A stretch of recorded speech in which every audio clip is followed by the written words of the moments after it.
Shalom, puji Tuhan. Hari ini kita dapat bertemu kembali dalam santapan rohani Hosana. Kali ini bersama saya, Penatua Naomi Naletai. Firman saat ini akan terambil dari Injil menurut Lukas, pasalnya yang ke-6, ayat 27 sampai dengan yang ke-36. Namun sebelumnya, mari kita minta pimpinan Roh Kudus dalam doa. Mari kita berdoa. Bapa kami yang di sorga, Bapa yang maha murah dan maha kasih, kami mengucap syukur dan terima kasih atas kasih dan penyertaan-Mu bagi kami. Kami akan membaca dan merenungkan akan firman kebenaran-Mu pada saat ini ya Bapa. Sebelumnya kami mohon kiranya Roh Kudus-Mu menuntun kami, menolong kami, memampukan kami agar kami membaca, mendengar, dan terlebih melakukan akan firman-Mu itu dalam kehidupan kami. Di dalam nama Tuhan kami Yesus Kristus, firman Allah yang hidup itu, kami berdoa kepada Bapa di sorga. Amin. Bapak, Mama, Saudara, demikianlah bunyi firman Tuhan yang terambil dari Injil Lukas, pasalnya yang ke-6, ayat 27 sampai dengan yang ke-36, dengan perikop, kasihilah musuhmu. Tetapi kepada kamu yang mendengarkan aku berkata, kasihilah musuhmu, berbuatlah baik kepada orang yang membenci kamu, mintalah berkat bagi orang yang mengutuk kamu, berdoalah bagi orang yang mencaci kamu. Barang siapa menampar pipimu yang satu, berikanlah juga kepadanya pipimu yang lain. Dan barang siapa yang mengambil jubahmu, biarkan juga ia mengambil bajumu. Berilah kepada setiap orang yang meminta kepadamu, dan janganlah meminta kembali kepada orang yang mengambil kepunyaanmu. Dan sebagaimana kamu kehendaki supaya orang perbuat kepadamu, perbuatlah juga demikian kepada mereka. Dan jikalau kamu mengasihi orang yang mengasihi kamu, apakah jasamu? Karena orang-orang berdosa pun mengasihi juga orang-orang yang mengasihi mereka. Sebab jikalau kamu berbuat baik kepada orang yang berbuat baik kepada kamu, apakah jasamu? Orang-orang berdosa pun berbuat demikian. Dan jikalau kamu meminjamkan sesuatu kepada orang, karena kamu berharap akan menerima sesuatu daripadanya, apakah jasamu? Orang-orang berdosa pun meminjamkan kepada orang-orang berdosa, supaya mereka menerima kembali sama banyak. Tetapi kamu kasihilah musuhmu, dan berbuatlah baik kepada mereka, dan pinjamkan dengan tidak mengharapkan balasan. Maka upahmu akan besar, dan kamu akan menjadi anak-anak Allah yang maha tinggi. Sebab ia baik terhadap orang-orang yang tidak tahu berterima kasih, dan terhadap orang-orang jahat. Hendaklah kamu murah hati, sama seperti Bapamu adalah murah hati. Demikianlah sabda Tuhan. Bapak, Mama, Saudara yang diberkati Tuhan Yesus Kristus, kehidupan yang damai, rukun, dan penuh sukacita adalah dambaan setiap keluarga. Tapi dalam kenyataannya kita mengalami berbagai hal yang bertentangan dengan apa yang kita dambakan. Sering terjadi konflik, perselisihan, bahkan permusuhan dalam keluarga kita. Antara orang tua dan anak, kakak dan adik, antara tetangga, rekan kerja, dan sebagainya. Mengapa terjadi demikian?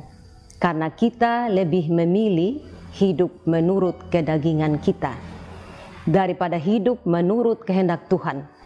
Kita tidak menempatkan Roh Kudus dalam hati kita untuk membimbing kita kepada jalan yang Tuhan kehendaki.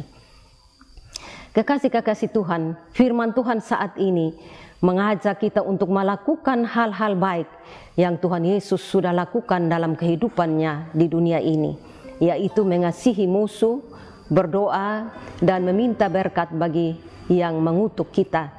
Dapat kita baca itu dalam ayat 27 sampai dengan yang ke-29. Dalam kemanusiaan kita terasa berat untuk bisa melakukannya, karena bertentangan dengan kehendak kita. Mendengar kata musuh saja, pikiran kita sudah tertuju kepada orang yang tidak kita suka, yang kita benci. Bagaimana mungkin kita bisa mengasihinya, berbuat baik baginya?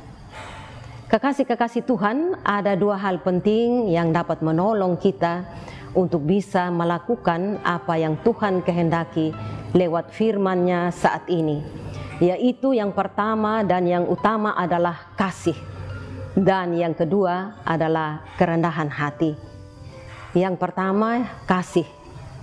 Tuhan Yesus sendiri sudah menunjukkan dan melakukan bagaimana Ia bisa mengasihi semua orang, termasuk musuh-musuhnya. Dalam 1 Petrus 2 ayat yang ke-23, ketika Ia dicaci maki, Ia tidak membalas dengan caci maki. Ketika Ia menderita, Ia tidak mengancam. Tuhan Yesus punya kuasa untuk membalas, tapi tidak dilakukannya karena Ia mengasihi manusia. Begitu juga yang terjadi dengan kita. Ketika ada kasih dalam diri kita, maka kita mampu untuk mengasihi musuh atau orang yang berbuat jahat terhadap kita, karena kasih mengalahkan segala kejahatan. Jangan biarkan dendam atau kebencian tumbuh berkembang dalam diri kita. Kasih berasal dari Tuhan yang adalah kasih itu sendiri, sehingga tidak ada lagi saling menyakiti antar sesama kita yang menimbulkan permusuhan. Yang kedua, kerendahan hati. Tuhan Yesus sendiri adalah teladan dalam kerendahan hati. Dia rela menjadi sama dengan manusia, bahkan sampai mati di kayu salib untuk menyelamatkan kita. Bagaimana dengan kita? Tuhan Yesus yang suci dan kudus saja merendahkan dirinya untuk keselamatan manusia. Apalagi kita yang diselamatkan ini. Kita harus belajar untuk merendahkan diri, supaya kita bisa menerima dan menghargai orang lain, baik kelebihan maupun kekurangan mereka. Karena terkadang kita sulit menerima hal tersebut, sehingga membuat kita membenci orang lain.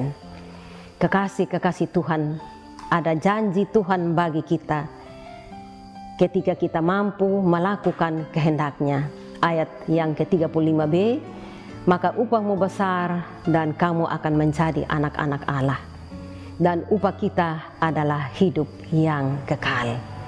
Dan dalam Mazmur 133 ayat 1 dan yang ketiga, ketika kita hidup rukun bersama saudara-saudara kita, maka kesanalah Tuhan memerintahkan berkat kehidupan untuk selama-lamanya. Kekasih-kekasih Tuhan, mari dengan pertolongan Roh Kudus, kita dimampukan untuk mengasihi semua orang tanpa pamrih, tanpa memandang siapa dia dan ada apa dengan dia. Tuhan Yesus memberkati kita semua. Amin. Bapak, Mama, Bapak, Saudara, mari kita nyatakan komitmen kita sebagai respon atas firman ini dengan berdoa. Mari kita berdoa. Bapa kami yang di sorga, kembali kami bersyukur dan berterima kasih kepadamu ya Tuhan, karena waktu dan kesempatan yang Tuhan sudah berikan kepada kami untuk kami belajar sedikit daripada bagian firman-Mu.